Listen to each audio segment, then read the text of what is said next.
Hey, Baba, see, make I no lie you. As I dey like this, you see, the way I dey, I no be like Naija boy, I be like South boy. No talent, you know, see the way I look now. Hey, Baba, me boy, you know, say you get plenty things why they hear about South. Yes, I never see any guests like come here, no good. You mean say they never? Baba, me they never hit me. Stop there. Where are you from? I'm from Nigeria and he's also Me, South Africa. You see, Shaggy.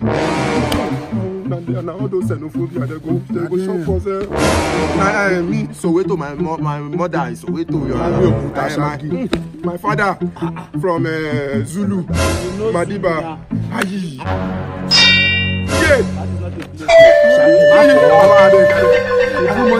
Shaggy from Nigeria. From what place for this one?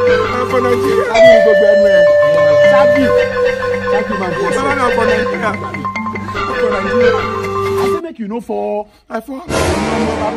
Baba make am fall. Tí mo bá ti fall nìkan lórí ó ti tán. Baba me na just one thing I go knack and go finish for there. Baba me no need but Shaggy, you don pull on your clothes. Say me, oh mommy, on ta wí fọ́gbọ́n lọ́gbọ́n pé ta wí fọ́gbọ́n àtàtọ́ ní gbàgbọ́ bíríbírí dáyọ̀ kọ́. I also be like.